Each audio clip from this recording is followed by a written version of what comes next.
फक्त 15 मिनिटात तयार होणारी पोटासाठी हलकी आणि चवीला अप्रतिम अगदी नवशिके म्हणजेच नवीन स्वयंपाक बनवणाऱ्या किंवा जे शिक्षणानिमित्त बाहेरगावी राहायला असतात किंवा ज्यांना जेवण काहीच बनवता येत नाही किंवा ज्यांना रोजच्या जेवणासाठी काय रोज वेगवेगळं बनवायचं, तर त्याच्यासाठी ही अगदी परफेक्ट दाल खिचडी आहे. तर ही खिचडी आपण कुकरमध्ये बनवणार आहोत. बरेच जण एखाद्या पातेल्यात सुद्धा बनवतात, पण अगदी झटपट 9 शिक्क्यांसाठी झटपट आणि तयार, नो झंझट, ओन्ली फटाफट असा कॉन्सेप्टने आपण ही खिचडी तयार करणार आहोत. तर इथे 1 चमचा तेल वापरलेला आहे, 1 चमचा तूप वापरलेलं आहे. तुम्हाला जर तुपाच्या ऐवजी तेल वापरायचं असेल तरी सुद्धा तुम्ही वापरू शकता. तर इथे मस्त अशी गरमागरम फोडणी करून घेणार आहोत. मोहरी घातलेली आहे, जिरं घातलेलं आहे, हिंग घातलेलं आहे. त्यावर आपण लसणीच्या पाकळ्या घालून घेणार आहोत. थोडंसं अर्धा इंच चिरलेलं आलं घालून घेणार आहोत. उभी चिरलेली मिरची घालून घेणार आहोत.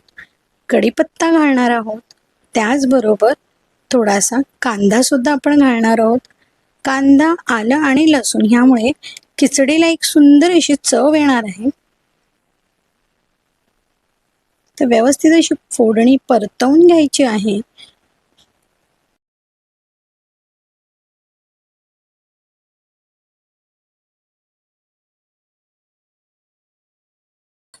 आता इथे मी टोमॅटो घालून घेतलेला आहे. टोमॅटो सुद्धा हलकासा मऊ होऊन द्यायचा आहे. त्यानंतर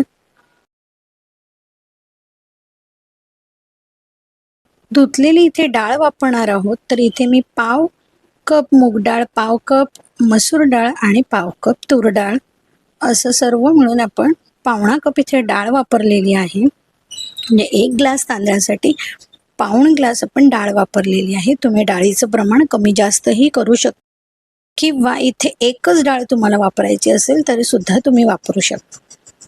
तर दाल खिचडीमध्ये डाळ थोडी जास्त असली की खिचडीला एक अप्रतिम चव येते. तर आपण फोडणीवर हळद घालून घेतलेली आहे आणि धणा पावडर सुद्धा घालून घेतलेली आहे. आता 1 ग्लास तांदळासाठी आपण 3 ग्लास पाणी घालणार आहोत. तुम्हाला जर खिचडी मऊसूत हवी असेल एकदम गरगरीत, तर तुम्ही पाण्याचं प्रमाण थोडंसं वाढवूही शकता आणि खिचडी थोडीशी मोकळी सुटसुटीत हवी असेल तर पाण्याचं प्रमाण कमीही करू शकता. इथे मी 3 ग्लास पाणी वापरलेलं आहे. चवीनुसार मीठ घालून घ्यायचं आहे. व्यवस्थित असं मिक्स करून आपल्याला 3 ते 4 शिट्ट्या काढून घ्यायच्या आहेत.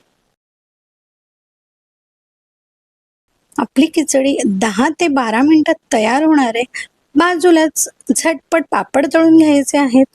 लोणचं तर आहेच, लोणचं नसेल तर दह्यासोबत सुद्धा तुम्ही ही खिचडी सर्व करू शकता. तर हा असा हलका फुलका पौष्टिक आणि प्रोटीनयुक्त आपला मील, 1 पॉट मील म्हणाल तरी सुद्धा चालेल. आपलं 1 पॉट मील तयार झालेलं आहे. अगदी थकून आलात, दमून आलात, श्राद्ध शृंगाराचं जेवण करायचं नसेल, अगदी हलकं फुलकं जेवण करायचं असेल तर ही खिचडी एक उत्तम पर्याय आहे.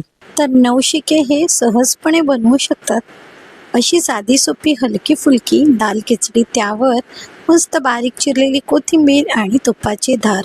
मस्त असा मेनू आपला झालेला आहे. रेसिपी आवडली तर जरूर लाईक करा आणि जास्तीत जास्त शेअर. त्याचबरोबर तुम्ही बनवलेली दाल खिचडी कशी झाली हे मला नक्की कळवा. पुन्हा भेटू. धन्यवाद.